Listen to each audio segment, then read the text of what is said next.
Let us just have a quick look at the configuration area of one of these file cabinets.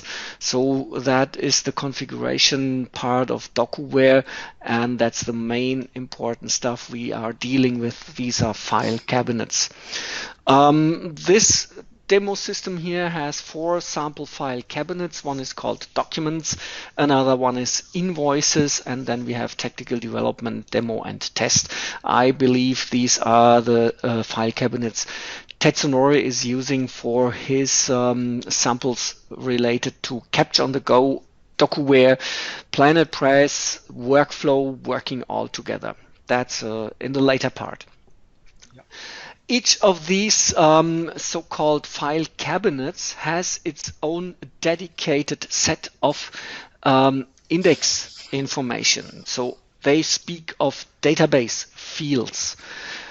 This is a sample here where you have field name, company, contact, subject, and so on, and you can define the type of that field. The length, of course, for date fields, you don't have a length, it's just a date. And for numeric values, you also don't have a length. They can keep numeric values maybe with or without decimal separator. You can fine-tune these values and specify how many decimal characters you allow for this, or how long the maximum text field length is, and so on. I don't want to go too deep into this. Important is that you see you have the file cabinet documents, and you have the field names company, contact, and these are the visible field names. And that's very important when you want to work with the plugin, because these are the names that you need to set and use when you want to upload a document to the DocuWare system. There is another cabinet here. It's called invoices. I have created this, and I've created this by using German language field names, especially to check if German umlauts, for example, are able to be used correctly. We may see that later that we have so-called Fälligkeitsdatum. This is working. Due date, yeah. That is working, and you need to add these names once again into the metadata file, for example, when you are using metadata to upload your information to DocuWare. DocuWare can also, or is also, offering a folder structure. That is, if you have defined a file cabinet and have it called invoices, then you can sort of automatically organize your stuff in folders. But this is not, you don't need to tell the folder names when you upload a document. You just set some specific of these items here. For example, Firma, you say, okay, this one shall be used as a folder. So in the background, DocuWare is doing automatically a sorting of a document when you upload it, and checks for the name of the firma, that is company name, and stores it, so more or less in a folder of its own. Just to give you an overview how they think with folders. All right, then let's have a look at our plugin. Here we are. This is a Planet Press project with our plugin here. This is a very small sample project or configuration, process configuration. Let's open the DocuWare Output Properties dialog window. Let us begin not on the General tab, but here on the Login tab, because that is the information you need to fill first whenever you input a new DocuWare Output plugin into a workflow process. What is required and from where do you get it? I'm gonna need the first item here is the server URL. Where do you get it from? That's quite easy. You can see it up here, DocuWare platform, before the web client. So this does already show you the IP address. Of course, that can be stored on a named server. Here we are using an IP address, but of course it could be called DocuWare system or whatever else, DocuWare platform. And that is the part that you have to enter here. Username and password, okay, you need a proper user, and if you want to use the plugin, it is highly recommended to have created a user of its own that can be used to upload documents into any file cabinet you like. Because if you have a user with restricted rights, then it might end up with the attempt to upload a document and will fail because that user may perhaps not have the right to store a document in a dedicated file cabinet. So we always recommend, when you are working with such a plugin, create a user of its own on the respective system, here on the DocuWare system, who has more or less admin capabilities. That's important, especially when it comes to creating new documents or perhaps creating new folders and all that stuff. So we have here a user. It's the standard user created for that purpose. It's called DocuWare, and a password. The username and the password can be passed in by variables as well, so by planner press variables or workflow variables. Of course, when you enter the password here in the GUI of the plugin directly, the password will be protected. So you cannot see it except put on show password, and it will be stored in the configuration file in encrypted format, in highly encrypted format.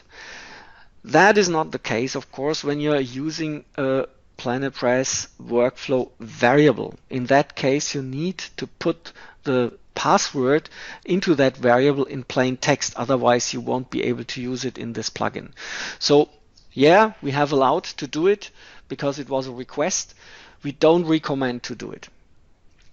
Anyway, organization usually can be left empty, but when you throw a look at that, you see the organization name here. It's Objective Lyn. So if you want to enter it here, you also can add it. No, sorry, Objective is wrong. Okay. Usually the organization is recognized by the respective username and password automatically in the system. But to be sure, you can add the organization as well here. A quick connection test is always recommended. Fine, works everything. Connection test successful. That's good. So we can start and check out the target file cabinet list. So I will refresh it here by clicking that button. And then I can open the drop-down list and can see which target file cabinets do exist on the respective server for this user we have been using for login. You may perhaps sometimes use a restricted user who does not have access to all cabinets. So when you are using that login credentials, then you of course will only see the file cabinets to which that user has access. But that is a question of the setup of the DocuWare system. We can only rely on the system and the responses we get from the system. So here we are have this invoices, and if you perhaps have checked a little bit out what happened down here, if you keep your eye down here, I'm gonna switch this on. You can see these are the names. Perhaps if you remember, these are exactly the names of the index fields as I did already show you on the DocuWare system itself.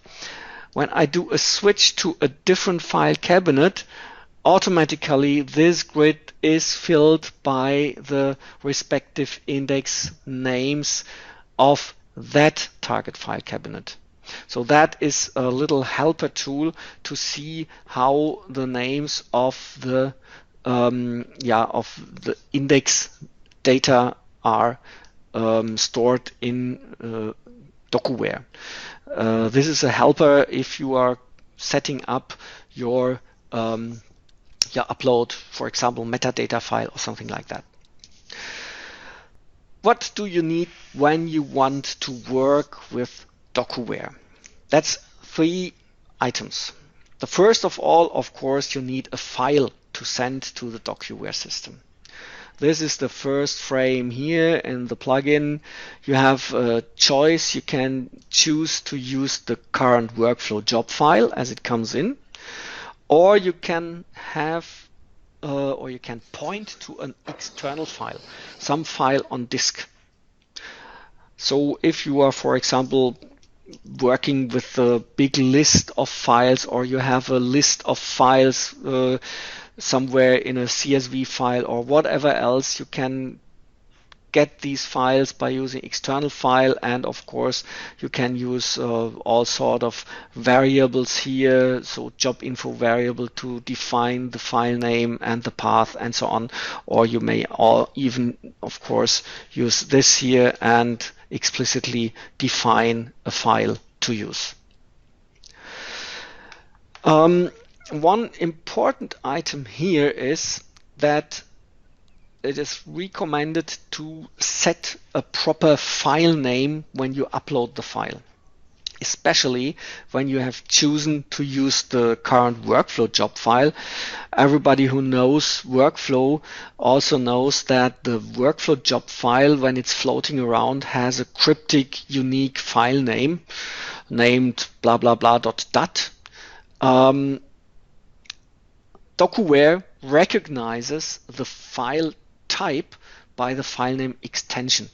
So if you have a PDF file, for example, as a workflow job file, it is highly recommended to rename the file and add the proper file name extension to it. You can rename the file also by reading, for example, some information out of the sample job file. So you could use get data location, and for example this one, and then you would get a region command in here, and that would be replaced automatically so that the file name will be named by some keyword on your document you want to upload.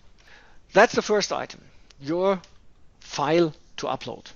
Always when you want to send something to DocuWare, of course, you're working on a file base, on a document base.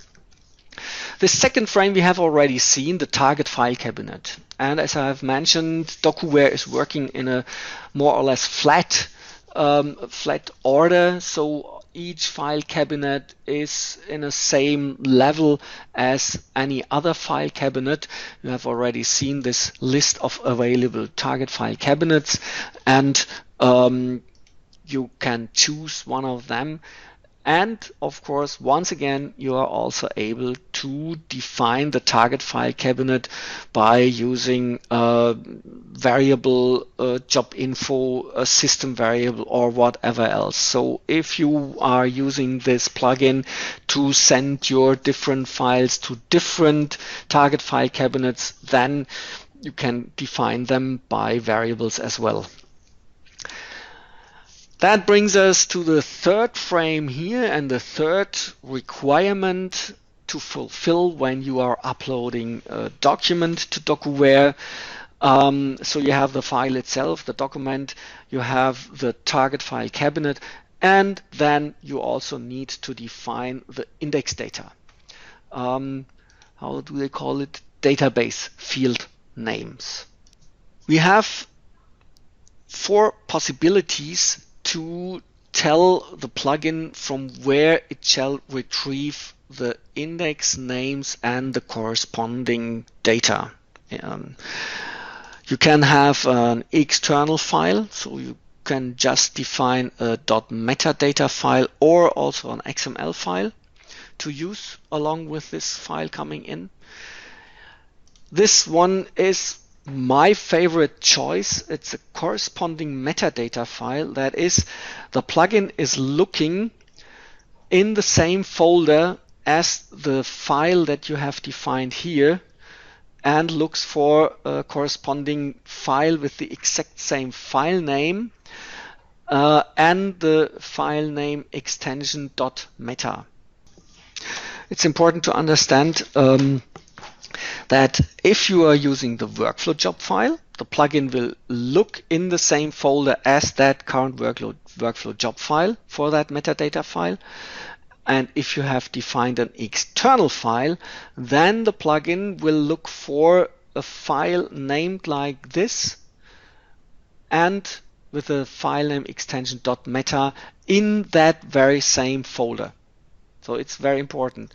Using workflow job file, it looks in the temp folder for the workflow job file. Using external file, it uses this path and the file name of the file you have added here plus .meta and uses that file. Of course, if there is no metadata file in the same folder as the workflow job file or the external file, then the plugin will throw an error and will store the document file in the error folder and will not try to upload this file to the DocuWare system, because if it cannot find the data field values, how should it upload it correctly to the system?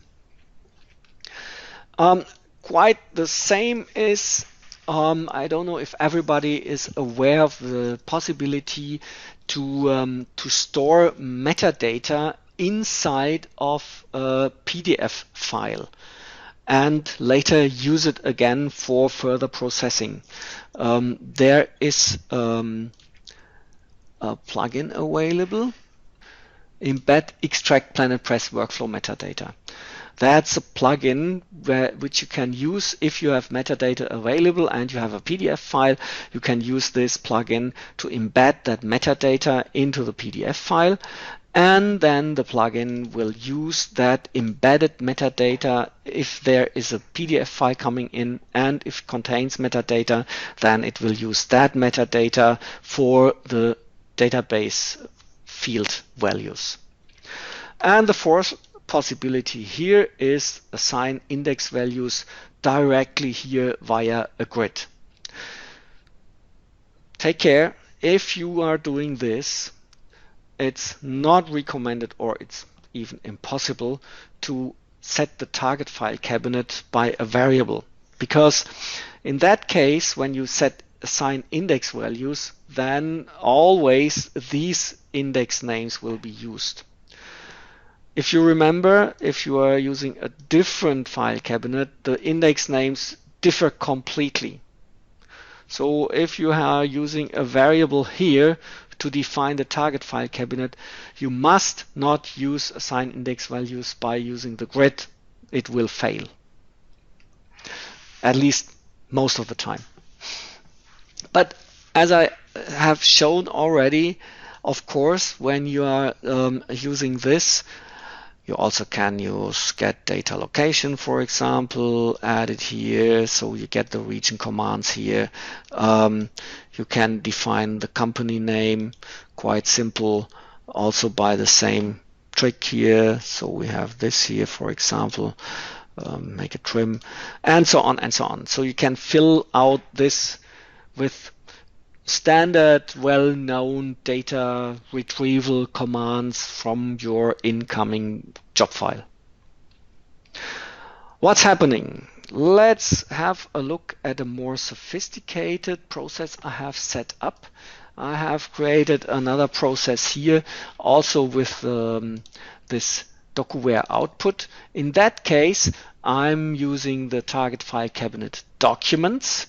I'm using the incoming workflow job file, and I'm using the corresponding metadata file. So the question is, how do I set up the metadata file? That's happening by several steps here. I will show you my sample document I'm using. It's a German one, but I think the spirit should be clear. We have an address area just here. It's a PDF file. We have a name of this document. It's called invoice. It's an invoice where several invoices are collected into one.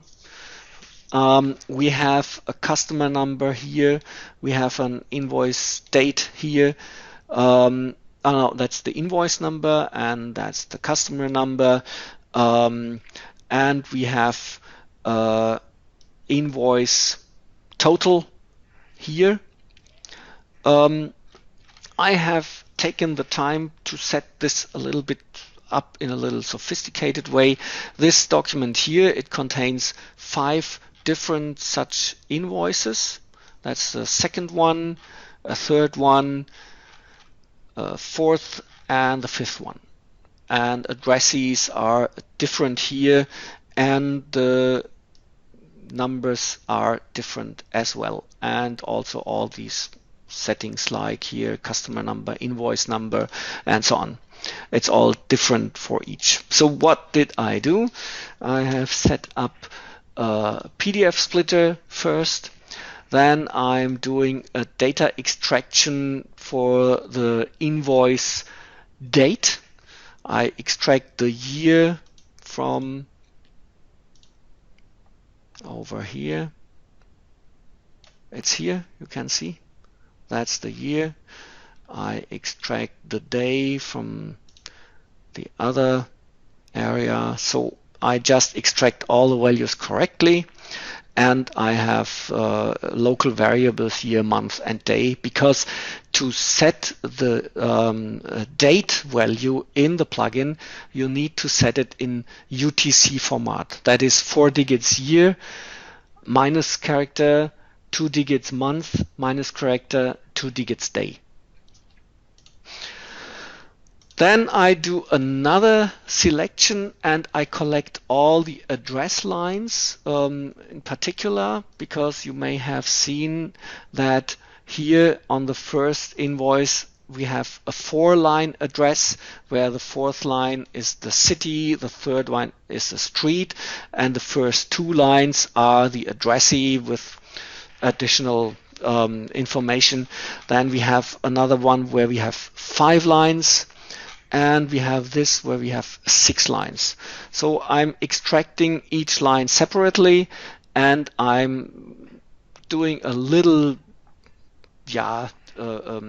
magic with a script in the background. So if I find 6 lines, then I know that the city is the 6th line, street is the 5th line, and so on. So I have a little script just to have a little bit more convenience. Then I want to get the invoice amount. That's also a little bit tricky. What I do is I also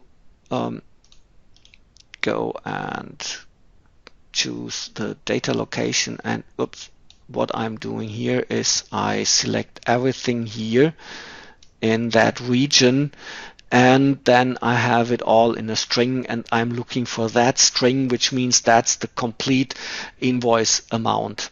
About it is. And once again, a little tricky script here why I'm looking for this string, and when I find it, I know I'm in the correct line, and I extract it and have the amount.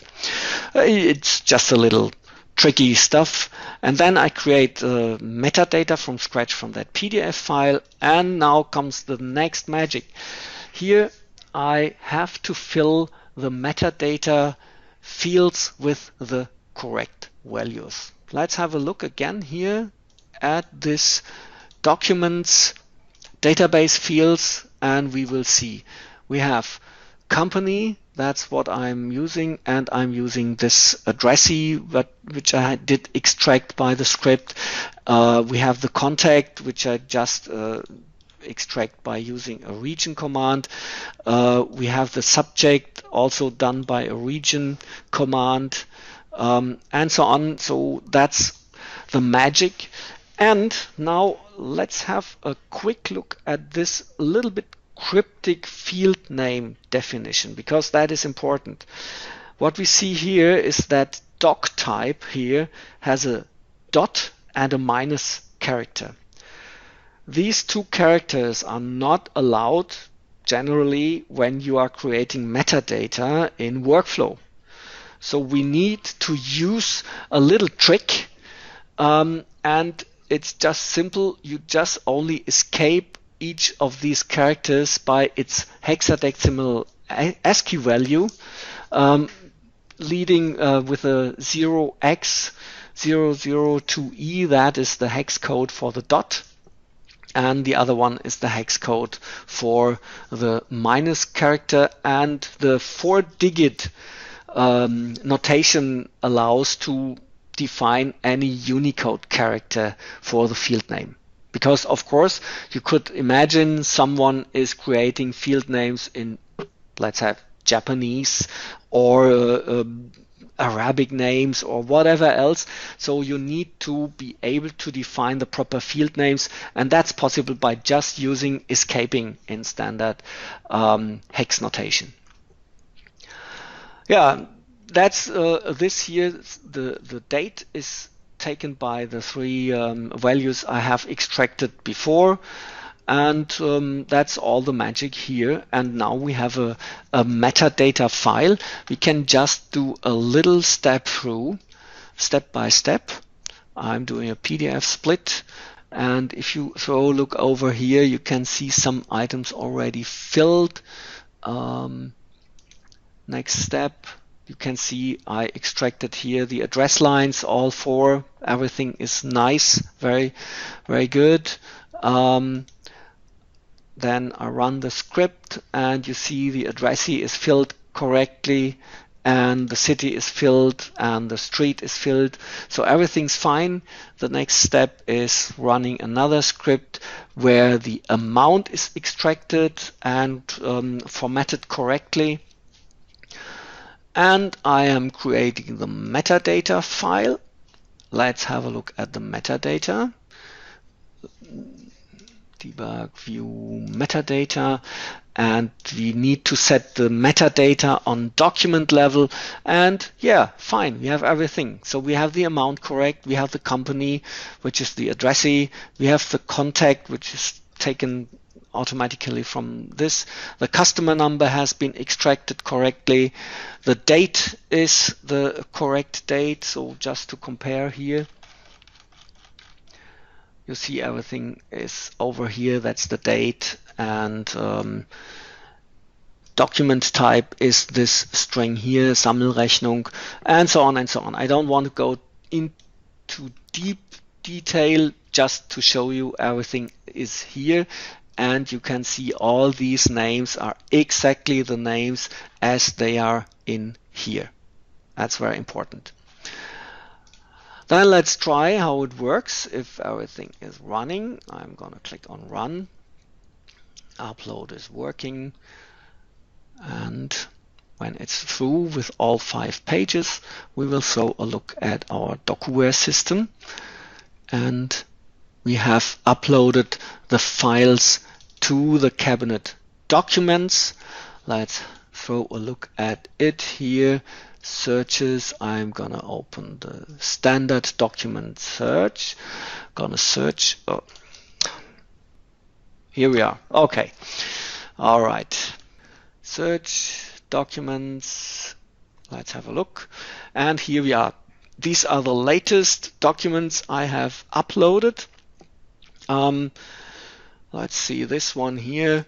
So, and check the index information, and we can see that all the information we have sent over matches all that what I have added. So we have the document type is this Sammelrechnung. We have the company here, which is the addressee I have extracted. What you also can see, what works very well here, we have German umlauts, which are not in the standard ASCII table, but they are transferred correctly, and they can be seen, and everything works 100%. That's very good. And the amount is correct as well, as you can perhaps see it down here. So yeah, a quick overview is showing that everything has worked as it should.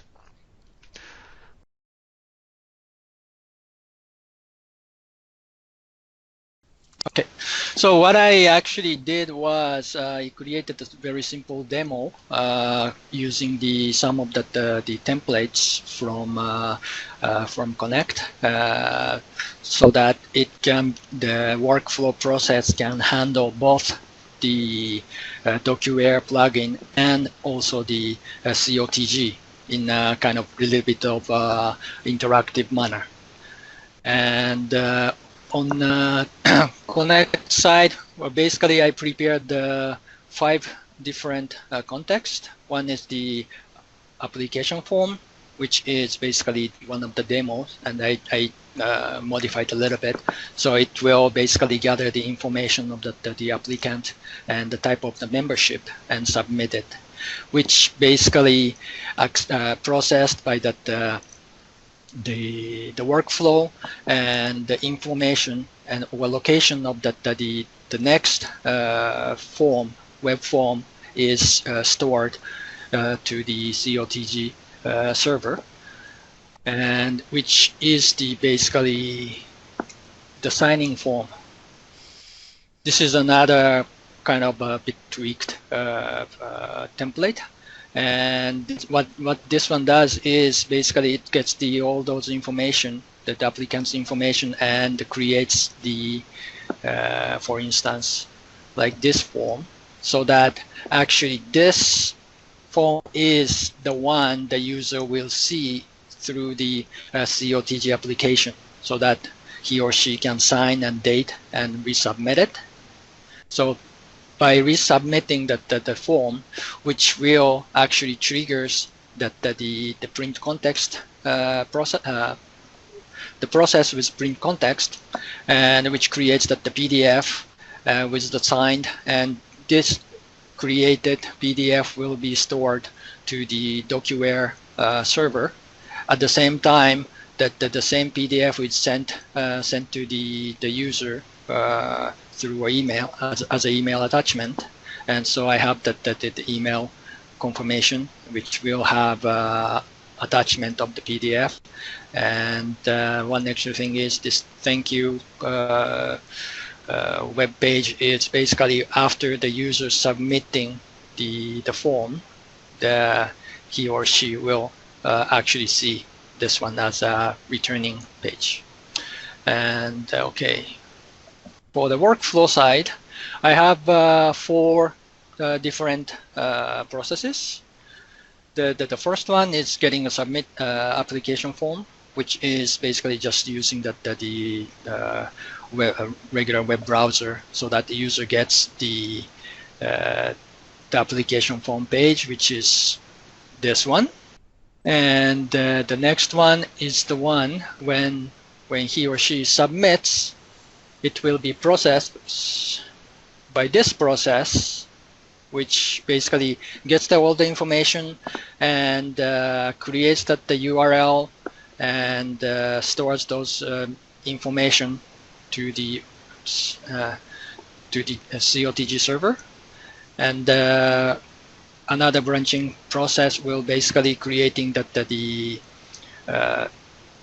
signing form and tracing the HTML page, which is the signing form that I showed you a little bit before, and into a specific folder which I have created, and then this one, this create web content will just basically creates the thank you web page and send it back to the user.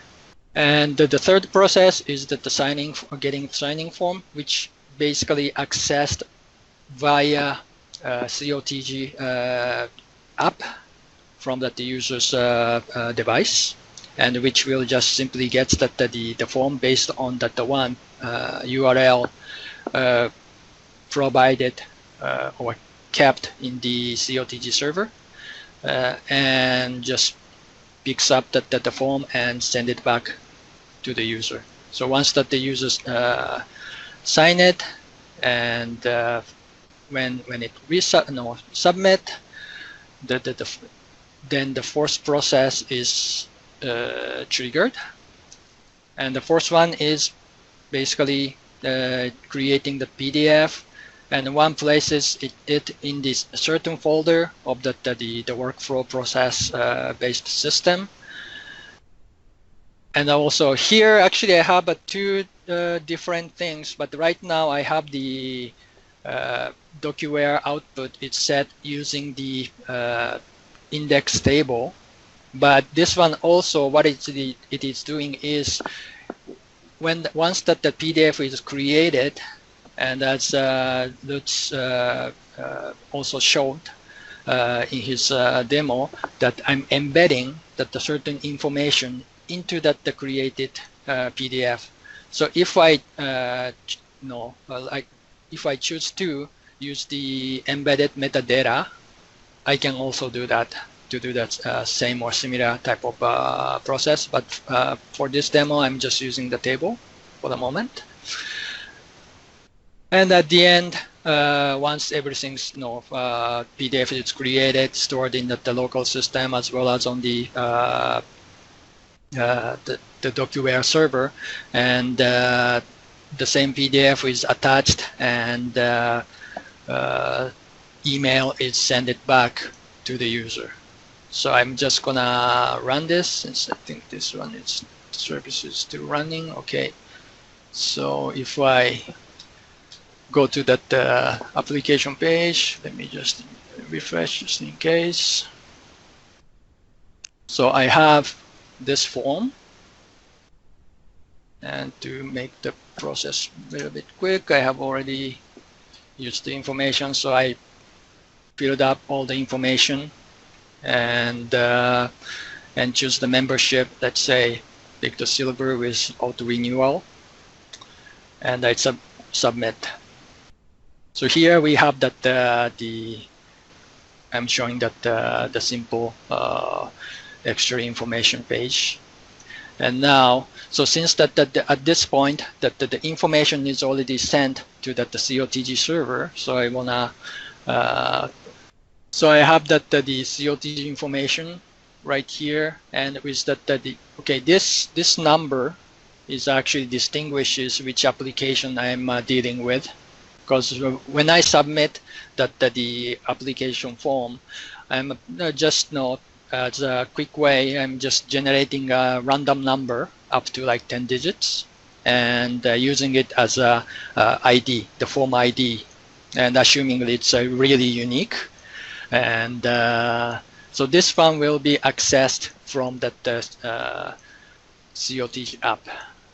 Android emulation, and this basically we are using a COTG application.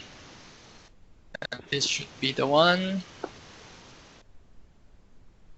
So once that the user has